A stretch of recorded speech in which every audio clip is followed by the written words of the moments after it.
Bapak Ibu. Ya, sebelum kita masuk di dalam firman Tuhan, untuk anak-anak sekolah minggu bisa naik ke atas untuk menerima cerita firman Tuhan dari lose-lose ya. Dan umum Bapak Ibu juga harus siap di tempat, dan biar guru-guru saja yang naik ke atas bersama anak-anak. Ya Bapak Ibu yang dikasihi oleh Tuhan, saya kembali mengucapkan banyak terima kasih kepada Bapak Ibu jemaat, juga majelis, dan terlebih juga panitia yang sudah terlibat di dalam acara kita Jumat kemarin. Saya kembali menyampaikan bahwa semuanya kita kembalikan untuk hormat kemuliaan nama Tuhan. Dan segala yang kita lakukan, saya percaya tidak pernah sia-sia, karena kita lakukan pun untuk Tuhan, ya, bukan untuk manusia. Dan juga untuk Bapak Ibu jemaat, ada beberapa yang tidak jadi datang karena kondisi kemarin memang hujan deras, dan saya melihat sebuah semangat dan dukungan yang begitu besar. Terima kasih semuanya, kiranya sekali lagi kita kembalikan untuk hormat kemuliaan nama Tuhan. Bersyukur juga untuk pagi ini nanti akan melayani dengan perdana ya, memimpin perjamuan kudus, dan juga kiranya Tuhan menolong kita semua. Bapak Ibu yang dikasihi oleh Tuhan, pada saat ini, minggu ini kita membahas tokoh-tokoh Alkitab. Ya, kita di bulan Maret ini dengan tokoh yang kedua kita membahas, yaitu Abraham. Ya, bulan lalu Ibu Pendeta Susi Oro telah membahas Kain, dan saat ini kita boleh belajar bersama tentang Abraham ya. Bapak Ibu yang dikasihi oleh Tuhan, saya percaya bahwa setiap tokoh Alkitab itu mereka bisa dipakai Tuhan bukan karena mereka bisa, bukan karena mereka mau, bukan karena kehendak mereka sendiri, tetapi sebenarnya ada satu maksud Tuhan di dalam kehidupan mereka. Dan kita belajar untuk tokoh-tokoh Alkitab selama 1 tahun ini, dan kita sudah pilih bersama hamba Tuhan, dan majelis juga menentukan akan tokoh-tokoh yang kita pelajari bersama. Bagaimana kasih Allah atas kehidupan mereka. Bagaimana kemurahan Allah boleh memimpin mereka di balik kekurangan, kelemahan mereka. Kita melihat bahwa segala sesuatu yang boleh mereka kerjakan dan mereka dituliskan namanya di dalam Alkitab bukan juga sebuah kebetulan. Tetapi kita melihat semuanya Tuhan yang berkarya di dalam kehidupan mereka. Bapak Ibu yang dikasihi oleh Tuhan, mari kita buka Alkitab kita baca satu teks, dan memang saya belum tuliskan di slide, tapi saya sampaikan ke kita di dalam Kejadian pasal 11 ayat 27 sampai 32. Kejadian pasal 11 ayat 27 sampai 32. Mari kita membacakan ayat ini secara bergantian. Saya membacakan ayat yang ganjil dan Bapak Ibu semuanya membacakan ayat yang genap sampai ayat 32. Sekali lagi, Kejadian pasal 11 ayat 27. Judul perikop, daftar keturunan Terah. Inilah keturunan Terah. Terah memperanakan Abram, Nahor, dan Haran memperanakan Lot.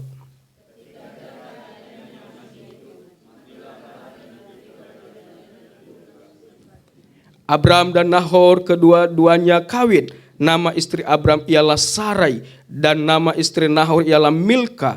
Anak Haran ayah Milka dan Yiska. Lalu Terah membawa Abram anaknya serta cucunya Lot, yaitu anak Haran, dan Sarai menantunya istri Abram anaknya. Ia berangkat bersama-sama dengan mereka dari Ur Kasdim untuk pergi ke tanah Kanaan. Lalu sampailah mereka ke Haran dan menetap di sana.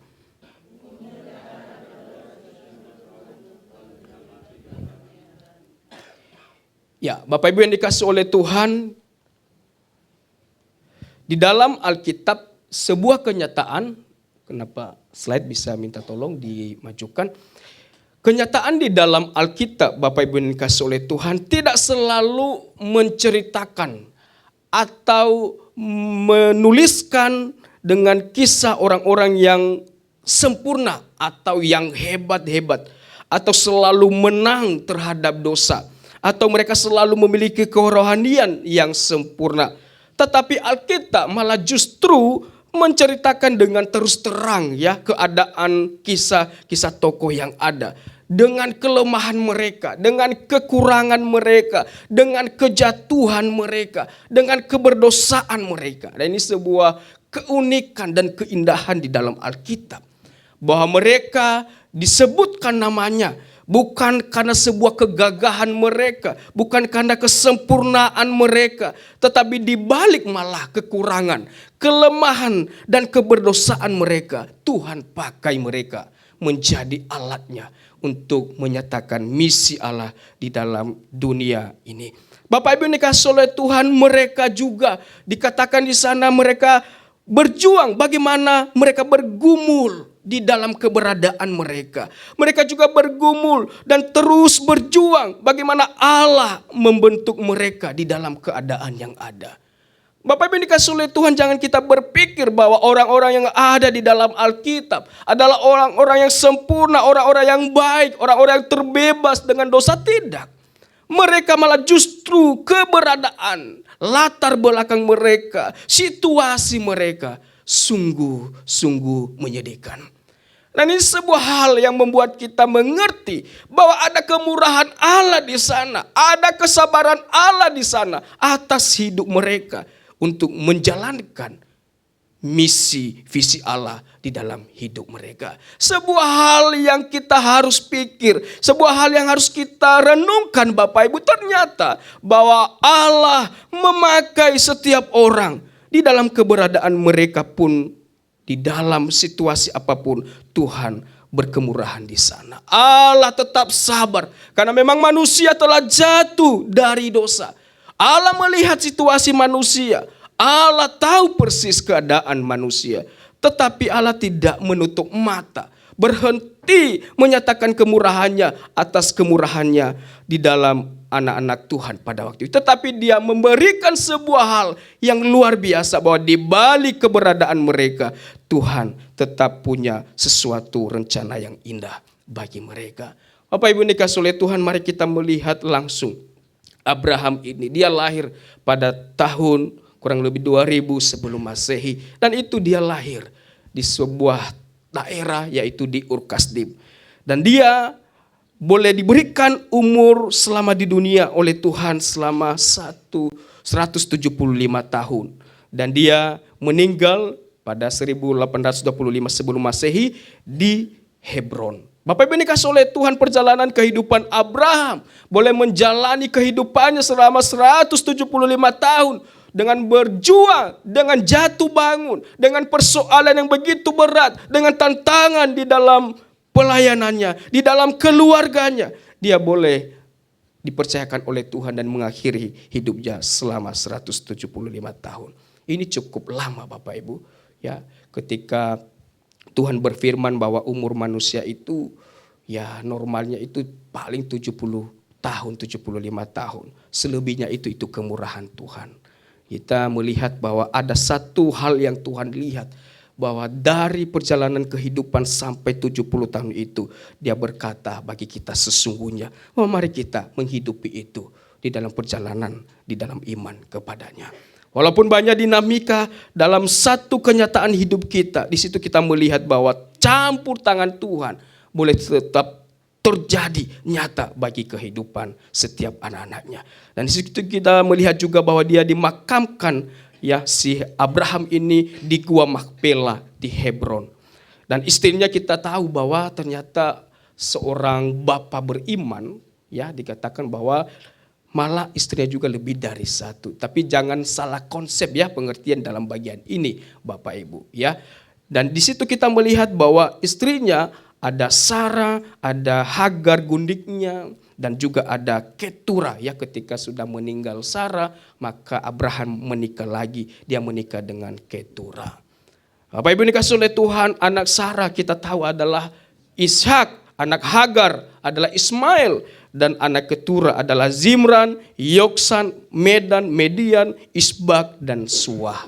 Ya, jadi anaknya di Ketura ini malah banyak, ya, 6 orang laki-laki semua, ya, berkat melimpah, ya, buat Abraham. Ya, luar biasa. Orang tuanya adalah Terah dan saudaranya Ya, saudara kandungnya adalah Nahor dan Haran. Ada juga keponakannya adalah Lot. Ya, kita melihat di situ. Bapak Ibu yang dikasih oleh Tuhan, ini perjalanan kehidupan Abraham. Dan kita belajar bersama nantinya bagaimana Allah berkarya di dalam kehidupannya. Di mana dia boleh berjalan dengan sebuah tuntunan Tuhan. Tetapi di balik itu juga ada ruang-ruang tertentu dia bisa jatuh di dalam kegagalan-kegagalan yang dialaminya. Dan situ kita akan melihat nantinya ternyata Tuhan pun ya di dalam mempercayakan seseorang yang dia percayakan sebagai manusia yang terbatas ada jatuh bangunnya, Bapak Ibu. Jangan kita takut, jangan kita merasa juga bahwa orang-orang di dalam dunia ini selalu, apalagi hamba Tuhan, pendeta, waduh semua sempurna segala macam. Itu salah, Bapak Ibu. Ada banyak kekurangan, ada banyak tantangan yang harus dilewati di dalam Tuhan. Tetapi itu tidak membuat kita kecut hati. Itu tidak membuat kita menyerah. Tetapi ada satu jaminan juga bagi kita, bahwa kekuatan Tuhan selalu ada bagi kita semua. Dan kita melihat nanti juga kenyataan yang dialami oleh Abraham ini, Bapak Ibu yang dikasihi oleh Tuhan. Kita melihat sebuah kenyataan bahwa kalau kita tahu Abraham ini adalah disebut Bapa yang beriman. Betul, luar biasa dia beriman, Bapak Ibu. Ketaatan Abraham dengan luar biasa dia boleh kerjakan dengan baik. Kalau kita melihat di pasal Ibrani 11 ayat 8 dan di Kejadian pasal 12 ayat 1 sampai 6. Di situ dituliskan bahwa karena iman Abraham taat ketika ia dipanggil untuk berangkat ke negeri yang akan diterimanya menjadi milik pusakanya, lalu ia berangkat dengan tidak mengetahui tempat yang ia tujui. Kalau kita lihat di dalam Kejadian pasal 12 itu, Allah memanggil Abraham. Ada satu rencana Allah atas kehidupan Abraham. Dan di situ kita melihat bahwa Abraham siap menjalankan tugas itu. Walaupun dia tidak tahu kemana dia pergi, kemana tempat yang ia tuju. Tetapi kita melihat di pasal 12 ayat 1 sampai 6. Kalau kita baca dengan baik, dia pergi dengan taat, Bapak Ibu yang dikasih oleh Tuhan. Kita tidak bisa meragukan lagi ketaatan dan kesungguhan Abraham mengikuti perintah Allah. Sangat-sangat jelas dan nyata, Bapak Ibu. Dia pergi ke tempat yang Tuhan inginkan dia jalani. Dan di situ kita melihat bahwa luar biasa Abraham dengan setia, dengan sungguh-sungguh dia menjalankan perintah Tuhan itu. Kalau kita melihat juga di dalam Kejadian pasal 22 ayat 1 sampai 9. Di situ kita melihat ketika Allah mencobanya, mempersembahkan anak yang tunggal yaitu Ishak sendiri. Dan kita melihat bahwa Abraham juga bersedia rela mempersembahkan anaknya karena Tuhan memerintahkan. Kalau kita baca di dalam Kejadian pasal 12 ayat 1 sampai 19 dan ayat 1 sampai 2 ini saya bacakan kepada kita. Setelah semuanya itu Allah mencoba Abraham. Ia berfirman kepadanya, Abraham, lalu sahutnya, ya Tuhan, firman-Nya, ambillah anakmu yang tunggal itu, yang engkau kasihi, yakni Ishak, pergilah ke tanah Moria dan persembahkanlah dia di sana sebagai korban bakaran pada salah satu gunung yang akan kukatakan kepadamu. Ini sebuah hal, sebuah ujian yang tidak gampang bagi Abraham, Bapak Ibu. Berapa tahun dia menantikan bahwa Allah telah berjanji Abraham melalui istrimu Sarai akan lahir seorang anak yang luar biasa yang dipakai oleh Allah. Dan di situ mereka menantikan beberapa tahun, Bapak Ibu. Berapa tahun? 25 tahun.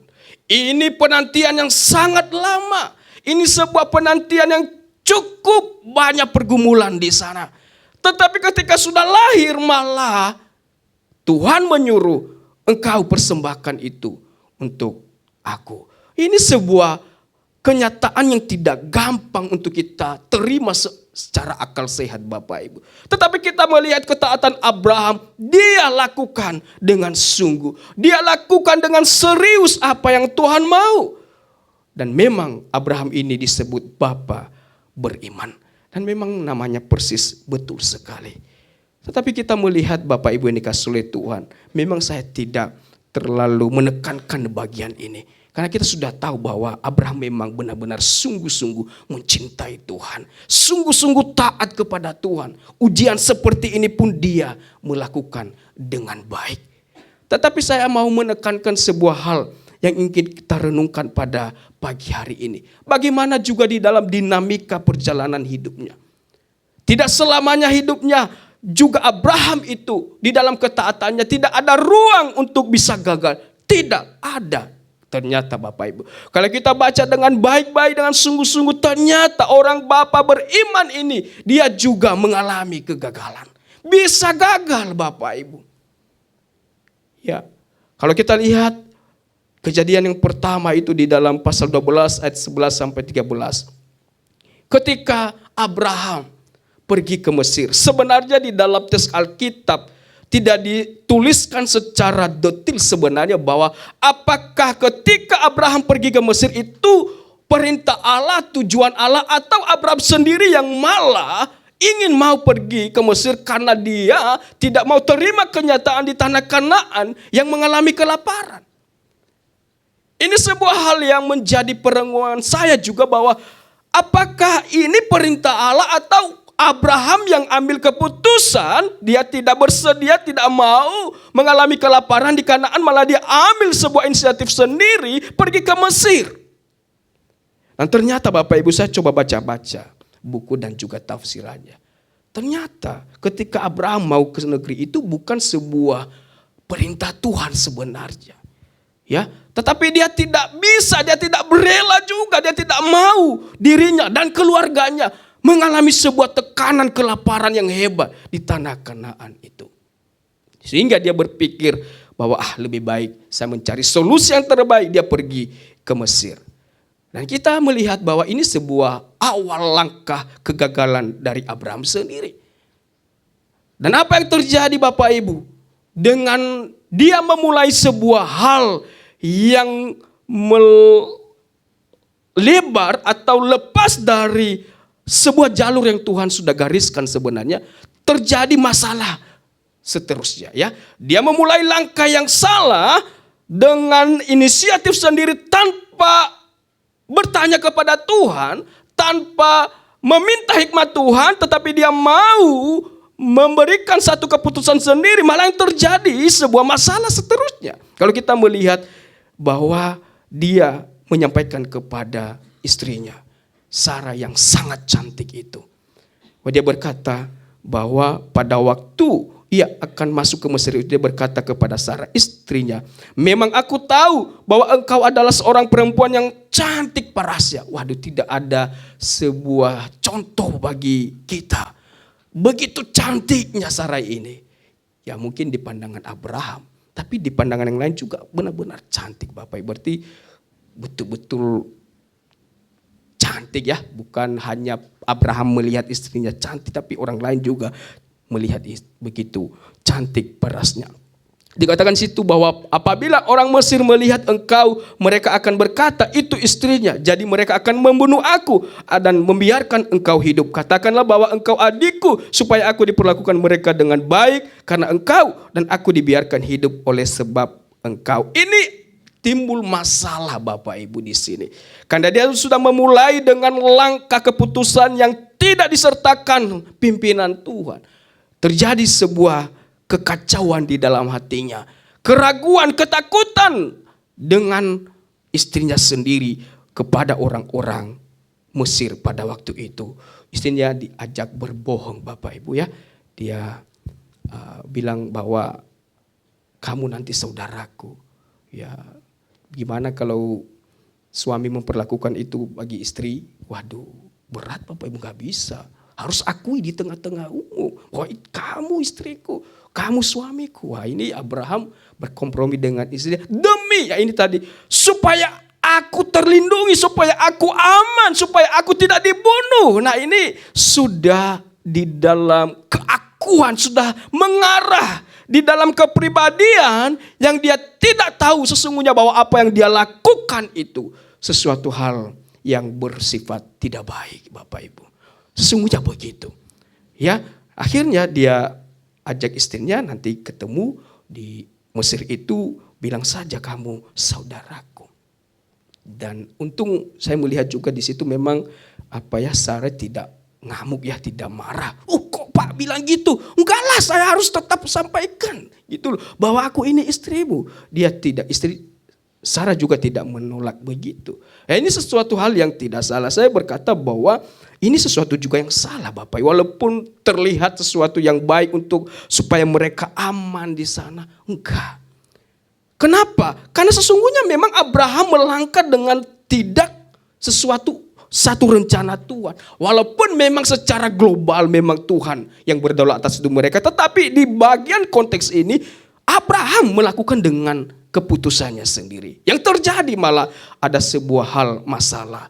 Terjadi kebohongan di dalam hidup mereka. Bapak Ibu dikasih oleh Tuhan. Kalau contohnya Abraham, kalau memang Tuhan ingin mereka ke Mesir, pasti Tuhan akan memberikan solusi bagi Abraham sebenarnya. Tetapi karena Abraham yang memikirkan, memutuskan sendiri, dia juga yang mengambil solusi sendiri, akhirnya yang terjadi seperti ini. Saya juga percaya kalau memang Allah yang menyuruh mereka pergi ke Mesir, pasti Tuhan punya cara yang lain.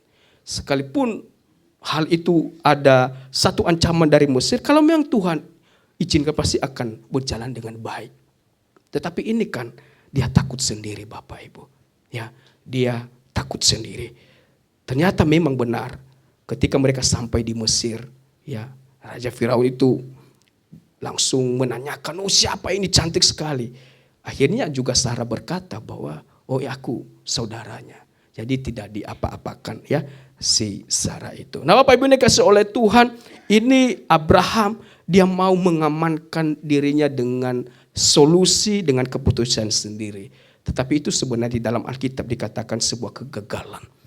Dan saya melihat bahwa itulah keadaan manusia yang memang di dalam kehidupannya itu pasti ada jatuh bangunnya. Di dalam bagian ini kita juga melihat di Kejadian pasal 22 juga peristiwa yang sama. Ketika mereka masuk di sebuah daerah kekuasaan Abimelek, Raja Gerar itu juga sama. Dia berkata kepada istrinya Sarah, nanti kalau kita masuk di sana, sampaikan kamu adalah saudaraku. Ini terulang masalahnya di sini Bapak Ibu dikasih oleh Tuhan. Ya, dan ketika saya merenungkan bahwa jikalau memang ini perintah Tuhan kepada Abraham, apakah Allah bisa menjamin keamanan mereka? Saya juga percaya pasti Tuhan jamin. Pasti tidak akan terjadi peristiwa kegagalan Abraham ini. Tetapi saya melihat dengan jernih juga bahwa ini adalah sesuatu hal yang memang Tuhan izinkan terjadi di dalam rangkaian kehidupan Abraham. Dan menyatakan bagi kita Bapak Ibu bahwa Abraham itu adalah orang biasa yang berpotensi jatuh, yang bisa gagal di dalam kehidupannya. Nah, itu sebuah realita di dalam hidup ini. Kegagalan kedua Bapak Ibu dikasih oleh Tuhan bahwa Abraham menyetujui permintaan Sarah untuk berhubungan intim dengan hambanya Hagar. Ya, pernah saya bahas di Komisi Wanita hal ini ya. Ya, seorang istri luar biasa baiknya ya. Dia suruh suaminya Abraham, ayo Pak, tidurin gundikmu Hagar sendiri. Luar biasa istri ini. Dan saya bilang sama ibu-ibu, jangan, itu salah, nggak boleh. Wah, kalau bapak-bapak dengar itu langsung jos. Bapak ibu nggak pernah bilang, jangan mama, jangan. Nggak ada itu. Siap, itu nggak boleh. Itu salah Bapak Ibu. Tapi konteks dalam bagian ini malah Sarah, dia merasa bahwa Tuhan sudah berjanji, ayo Pak, ayo Bapak Abraham ini cepat kita ini langsung punya anak. Hagar tidak sabar bagian ini. Dia tidak mengerti bahwa anak yang dijanjikan Allah itu ada di dalam rencana dan waktu Tuhan yang tepat. Tetapi seakan-akan dalam tanda kutip Sarah mengambil inisiatif lagi supaya terwujud, benar-benar tergenapi apa yang Allah janjikan. Mereka mau dengan semangat mereka supaya nyata keturunan itu. Ternyata itu salah juga. Dan Abraham juga gagal di situ. Bahwa ini sebuah solusi yang baik bagi istriku. Sebenarnya salah. Ya, Abraham juga kegagalan dalam bagian ini. Dia tidak sabar menunggu waktu yang Tuhan boleh tetapkan di dalam hidupnya. Itulah manusia Bapak Ibu. Bahwa proses itu tidak gampang untuk bisa kita lewati. Terkadang di situ tidak ada sebuah kesabaran yang kita bisa harus hidupi, tetapi kita mau secepatnya langsung tergenapi. Karena Allah sudah berjanji langsung bagi mereka. Ingin langsung ada itu anak perjanjian. Ternyata Allah berkehendak bukan kepada Hagar, kundik Abraham, tetapi kepada Sarah sendiri. Tetapi mereka tidak mengerti hal itu bagi hidup mereka. Bapak Ibu dikasihi oleh Tuhan, kegagalan-kegagalan ini saya menyampaikan bukan sesuatu hal supaya menjelekkan keadaan kehidupan tokoh-tokoh, tidak, tetapi itulah realita hidup yang terakhir. Itulah manusia di dalam kekurangan, kelemahan yang ada, Allah tetap campur tangan.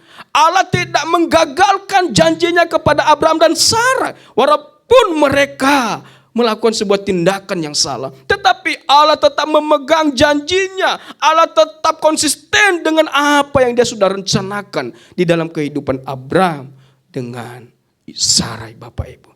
Dan kita melihat Allah yang berdaulat itu, bahwa ketika pun Dia melihat umatnya yang seperti itu, kemurahan, kesabarannya itu tetap ada. Bapak Ibu yang dikasihi oleh Tuhan, sungguh menarik hal ini. Sungguh luar biasa Allah kita, bahwa Dia Allah yang tidak langsung dengan bertindak yang sadis-sadis seperti itu, tapi Allah memberikan sebuah ruang lagi, memberikan sebuah kesempatan lagi bagi setiap orang-orang yang memang Dia pakai, Dia tetapkan untuk menjadi alatnya. Dan di situ kita melihat, Bapak Ibu yang dikasihi oleh Tuhan, bahwa Abraham benar-benar gagal di situ. Benar-benar dia merasa bahwa ketika dia punya anak kepada Hagar ini, dan itu adalah sebuah jawaban dari janji Allah sebelumnya, sebenarnya itu adalah sesuatu hal yang salah. Allah tetap konsisten sekali lagi bahwa apa yang sudah Tuhan katakan itu tidak akan pernah berubah. Apa yang Tuhan sudah gariskan itu tetap tidak akan berubah. Bagaimanapun usaha kita berjuang untuk segera mendapatkannya, tidak akan bisa terjadi karena Tuhan mengatur segala sesuatu. Dan ini Abraham memang kejatuhannya di situ. Dengan cepat, Bapak Ibu yang dikasihi oleh Tuhan, mari kita melihat bahwa di dalam kehidupan kita, ya, di dalam memutuskan, merencanakan sesuatu hal yang Tuhan ingin kita lakukan di dalam hidup ini. Di situ dikatakan bahwa kita harus berdoa dan renungkan bersama dengan Dia terlebih dahulu sebelum kita mengambil keputusan. Ini makna yang kita ambil dari peristiwa kegagalan dari Abraham ini. Ketika dia pergi ke Mesir dengan langkah yang salah, dia tidak berdoa dulu, dia tidak bertanya kepada Tuhan dulu apa yang menjadi keputusan terbaik. Dia tidak bertanya, kenapa Tuhan Engkau memberikan kelaparan di tanah Kanaan padahal Engkau suruh saya harus berada di sana. Tetapi kok ada kelaparan? Ini memang sebuah kenyataan. Di dalam pikiran kita sebuah hal yang misteri, kok disuruh ke sana tetapi kelaparan malah terjadi. Dan di situ Tuhan memproses di balik masalah tekanan itu. Ada satu rencana Tuhan bagaimana kita tunduk di balik semuanya itu. Bapak Ibu dikasihi oleh Tuhan, terkadang memang manusia kita yang penuh kelemahan ini, kita tidak ada satu keleluasaan untuk boleh bertanya, merenungkan kepada Tuhan. Tetapi yang terjadi dengan buru-buru, dengan emosional, dengan tidak sabaran, langsung kita bereaksi, padahal itu dibutuhkan perenungan yang matang. Di sini dikatakan berdoa dan renungkan bersama Tuhan terlebih dahulu sebelum kita mengambil keputusan. Kalau tidak, maka yang terjadi adalah muncul pikiran yang mempertimbangkan. Memang ini baik. Muncul pikiran mempertimbangkan dan memutuskan dengan kemauan kebijaksanaan diri sendiri. Bukan kemauan kebijaksanaan dari Allah. Memang beda-beda tipis, Bapak Ibu. Apa yang menjadi kemauan Allah dengan kemauan kita. Ya, dan ini yang menjadi masalah, Bapak Ibu. Kalau kita tidak memberikan ruang dengan waktu yang cukup untuk kita doakan, renungkan sesuatu yang kita ambil keputusan, maka yang terjadi memang tetap ada pertimbangan dengan hasil pikiran yang Tuhan berikan bagi kita. Bisa kita berpikir memang, kita bisa mempertimbangkan memang, tetapi itu kita putuskan karena kemauan sendiri. Dan saya belajar dari perenungan ini. Kita belajar bahwa segala sesuatu itu harus tetap kita coba berikan satu ruang kepada Tuhan. Boleh berdoa, renungkan itu bersama dengan Tuhan. Karena sesuatu yang kita sudah putuskan, sesuatu yang kita sudah ambil sebuah keputusan itu, pasti ada konsekuensi yang akan terjadi. Dan itu pun konsekuensi terjadi itu pasti kita sudah siap. Dan kita bisa rela menjalani dengan sungguh. Bapak Ibu dikasihi oleh Tuhan, mari kita belajar dari kehidupan Abraham ini.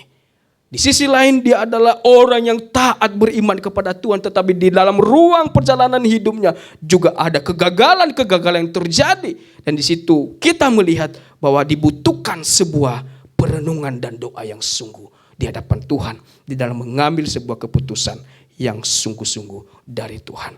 Dengan hal ini maka saya percaya bahwa di dalam perenungan yang serius kepada Tuhan, di situ akan kita dimampukan untuk ambil satu keputusan yang benar-benar saya percaya Tuhan akan menuntun kita di sana. Bapak Ibu dikasihi Tuhan, yang kedua dari peristiwa yang terjadi dalam kehidupan Abraham adalah ketika kita telah menjalani hidup dengan ketaatan, bukan berarti kita terbebas ujian hidup dari Tuhan. Kalau kita taat malah lebih banyak ujiannya Bapak Ibu. Ketika kita sungguh-sungguh malah serius cinta dekat dengan Tuhan, malah banyak rintangan, banyak tantangan yang harus kita alami dan lewati. Dan itu saya melihat bahwa itu sebuah rencana Tuhan, bahwa proses kehidupan yang menuju di dalam kesempurnaan kepada Allah, banyak ujian, banyak tekanan, banyak realita yang terjadi, dan itu yang harus dilewati di dalam kehidupan ini. Di dalam kehidupan Abraham itu juga yang dialaminya. Dia sudah taat, apa yang kurang? Kenapa masih ada ujian? Kenapa masih ada kelaparan di Kanaan? Kenapa masih ada ruang dia bisa gagal jatuh dengan tindakan-tindakannya yang itu tadi?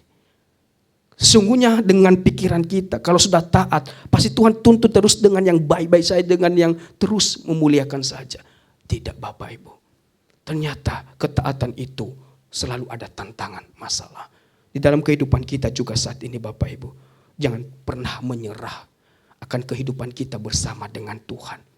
Jangan mengelak dengan sebuah kenyataan hidup kita yang penuh dengan mungkin masalah, kepahitan, kenyataan yang begitu berat di dalam hidup kita.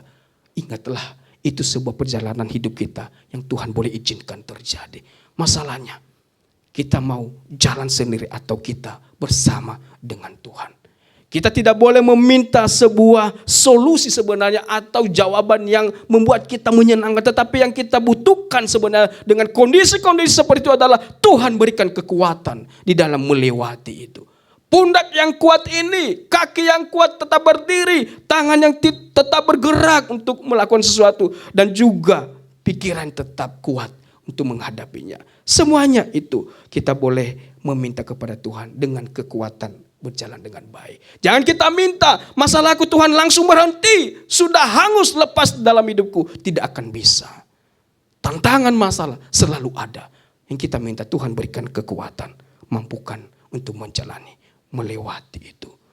Perjalanan kita banyak lembah dan banyak gunung, banyak yang datar juga. Tetapi banyak juga kerikil-kerikil yang mungkin tajam, yang mungkin akan membuat kita jatuh dan keseleo. Tetapi itu adalah sebuah kenyataan, memang itulah realita hidup kita. Yang penting mari kita terus berjuang bersama dengan Tuhan. Mari kita tidak perlu mengambil satu solusi atau cara lain. Menurut kita ini lebih baik. Tidak bisa. Harus kita tetap di dalam perjalanan yang Tuhan tetapkan bagi kehidupan kita. Yang ketiga Bapak Ibu yang dikasihi oleh Tuhan. Dan yang terakhir, dari makna poin yang kita boleh dapatkan dalam perenungan ini, yang terakhir adalah jangan takut menjalani hidup dengan taat kepada Tuhan. Jangan takut, jangan merasa bahwa kayaknya lebih enak kalau tidak taat deh, lebih enak kalau ya sedikit-sedikit inilah dan segala macam, malah lebih enak berbuat dosa aja sekalian lah, ya nggak perlu isi takut dan segala. Tidak Bapak Ibu, hidup kita harus menjalani dengan penuh ketaatan. Terus maju Bapak Ibu. Karena hidup yang kita jalani adalah bagian rencana misi Allah bagi hidup kita. Proses kehidupan kita ini adalah bagian rencana Tuhan. Kita hidup untuk memuliakan Dia dan juga kita bisa menikmati kasih kemurahannya bagi hidup kita. Dengan hal ini di dalam tokoh Alkitab Abraham di minggu ini kita belajar bahwa dia adalah orang yang sungguh-sungguh taat dan cinta kepada Tuhan. Dan juga itu dia sebagai orang yang lemah, manusia biasa. Ada ruang-ruang tertentu dia bisa jatuh. Tetapi kita melihat Abraham, langsung dia bisa mengerti, sadar akan panggilannya Bapak Ibu. Ya, jangan dengan jatuh sudah tetap di situ dalam kejatuhan, tidak. Terus bangkit, minta kekuatan pimpinan Tuhan. Terus berjalan, walaupun tertatih-tatih, walaupun mungkin berat untuk ini. Mungkin jalannya merayap dengan itu, begitu berat. Yang penting tetap jalan Bapak Ibu. Karena perjalanan kita terus berjalan di dalam kehidupan yang Tuhan sudah tetapkan. Kita hidup bukan berjalan di tempat, tetapi terus akan kita jalani kehidupan di dalam kehidupan yang Tuhan sudah tetapkan bagi kita. Dengan hal ini, mari kita dengan sungguh belajar dalam hidup kita. Sekali lagi, andalkan Tuhan dan tetap melihat bahwa ada kemurahan Tuhan yang tidak pernah hilang bagi hidup kita.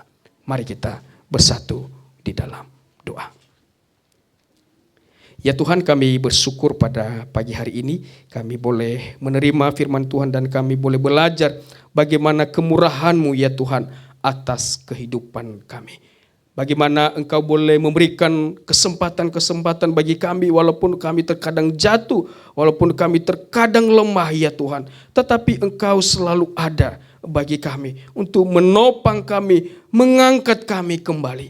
Dan Tuhan, kami memohon kiranya segala sesuatu yang kami boleh lakukan, di situ ada satu tangan Tuhan yang terus menyertai hidup kami. Terima kasih Tuhan, terima kasih, inilah doa kami. Kami serahkan di dalam tangan-Mu, Engkau mampukan kami untuk melakukan firman Tuhan ini. Di dalam nama Yesus kami berdoa dan bersyukur. Haleluya. Amin. Saat ini mari kita masuk di dalam perjamuan kudus.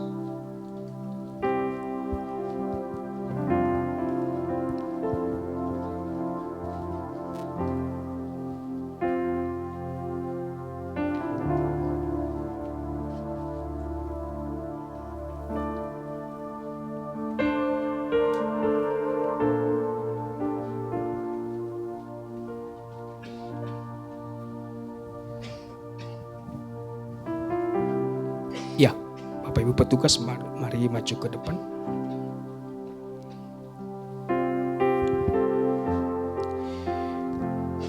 Bapak Ibu, mari kita dengan sungguh mempersiapkan hati kita untuk menerima sakramen perjamuan kudus. Perjamuan kudus adalah upacara memperingati karya penebusan yang dikerjakan Kristus di atas kayu salib untuk menyelamatkan kita dari dosa dan maut, dan itu telah nyata Tuhan sudah kerjakan bagi kita. Perjamuan kudus ini diperuntukkan bagi yang sudah percaya kepada Kristus, yang sungguh-sungguh menerima Kristus di dalam hidupnya dan sudah dibaptis dewasa dan juga telah menerima peneguhan sidi. Nanti kita akan siapkan hati kita, kita terima perjamuan kudus. Di dalam 1 Korintus pasal 11 ayat 27 sampai 29 dikatakan firman Tuhan, jadi barang siapa dengan cara yang tidak layak makan roti atau minum cawan Tuhan, ia berdosa terhadap tubuh dan darah Tuhan. Karena itu hendaklah tiap-tiap orang menguji dirinya sendiri, dan baru sesudah itu ia makan roti dan minum dari cawan itu. Karena barang siapa makan dan minum tanpa mengakui tubuh Tuhan, ia mendatangkan hukuman atas dirinya. Sekali lagi saya memberikan sebuah pengertian supaya kita tahu bahwa roti dalam perjamuan kudus adalah tanda atau lambang dari tubuh Kristus yang dikorbankan untuk keselamatan kita.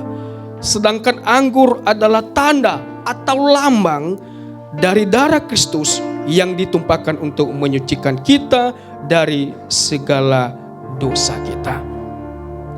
Bapak Ibu dikasih oleh Tuhan, perjamuan kudus diperintahkan oleh Kristus untuk dilakukan oleh setiap orang yang percaya kepadanya sebagai peringatan untuk kasih-Nya yang rela mengorbankan dirinya untuk menyelamatkan diri kita dari maut. Untuk itu saya ajak setiap kita sungguh-sungguh mempersiapkan hati kita dengan iman, dengan penuh sesungguhan di hadapan Tuhan.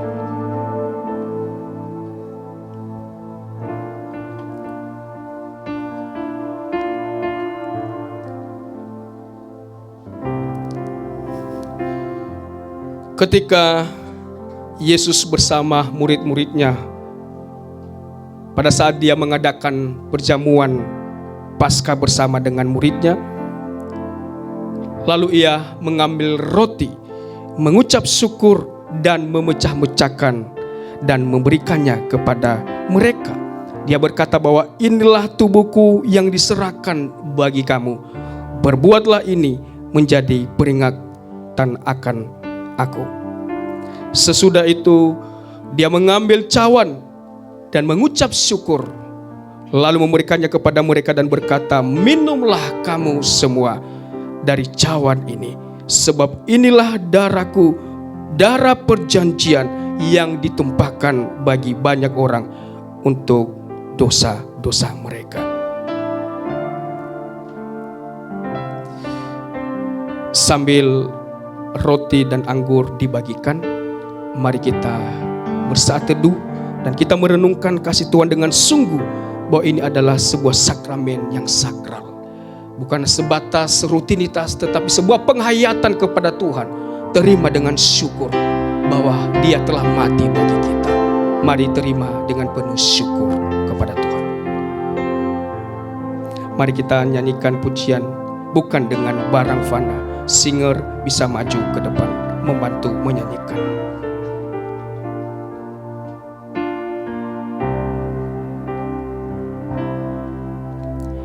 Bukan dengan barang fana Kau membayar dosaku, dengan darah yang mahal, tiada noda dan celah. Bukan dengan emas perak, bukan dengan emas perak, Kau menebus diriku. Oleh segenap kasih dan pengorbananmu, ku telah mati, ku telah mati dan tinggalkan cara hidupku yang lama. Semuanya sia-sia dan tak berlagi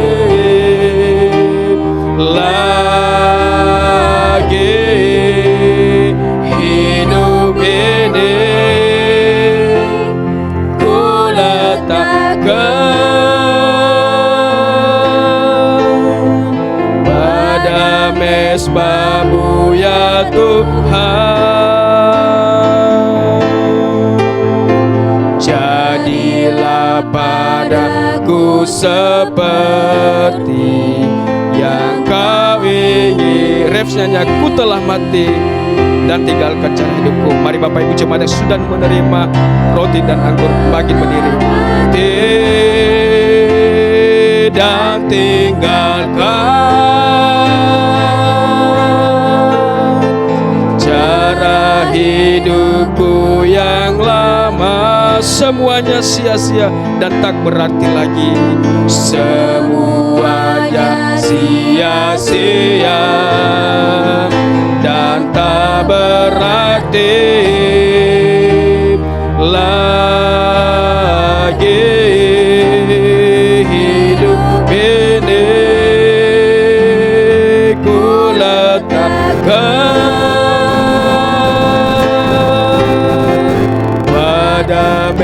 hamba-Mu ya Tuhan. Jadilah padaku seperti yang Kau ingini. Bapak Ibu yang sudah menerima, dengan sungguh persiapkan hati dengan baik di hadapan Tuhan. Saya memberikan waktu untuk berdoa dengan sungguh di hadapan Tuhan. Bersyukur bahwa pada pagi hari ini kita boleh ambil bagian sakramen perjamuan kudus ini. Dia telah mati bagi kita. Dia telah memberikan terbaik buat kita. Bersyukurlah. Dia memberikan sungguh yang mulia bagi kita. Dengan perjamuan kudus ini, maka kita semakin diubahkan oleh Tuhan. Semakin hidup ini selalu mencerminkan akan kasih-Nya yang terus memuliakan nama-Nya. Saya berikan waktu untuk berdoa secara pribadi kepada Tuhan.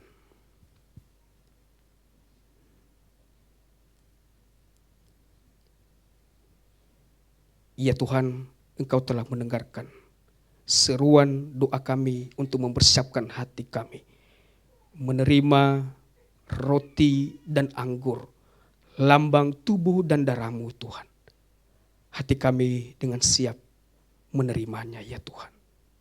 Terima kasih Tuhan, terima kasih kami siap menerima roti dan anggur-Mu.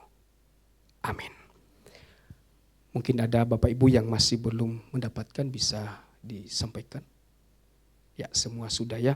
Dan saya memberikan juga waktu dulu sebelum kita menikmati, membuka anggur supaya kita serentak bisa menikmati. Dibuka dulu untuk anggurnya.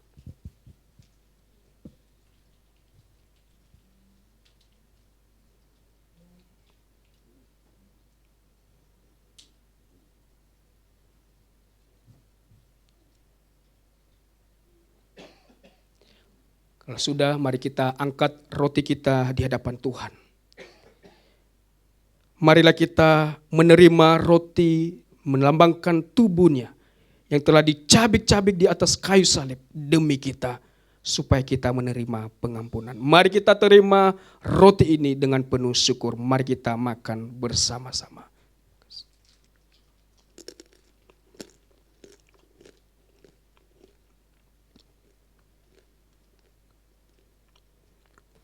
Mari kita angkat cawan kita anggur yang ada di tangan kita.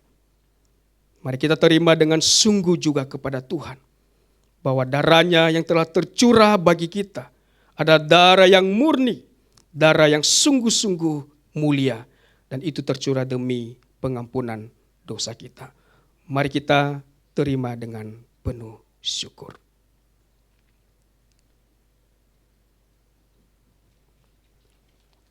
Amin. Dengan doa syukur kita, mari Evangelis Vian berdoa buat kita semua.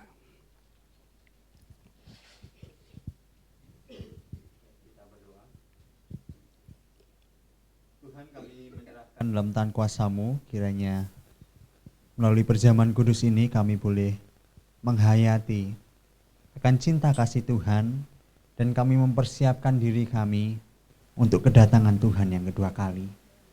Tuhan, kiranya tolong kami, dan biarlah kami terus menerus belajar bukan cuma menerima berkat Tuhan, tetapi kami meresponi berkat Tuhan dengan karakter yang benar di dalam Kristus. Terima kasih, berkati kami dan tolong kami. Amin. Amin. Saya persilakan duduk kembali.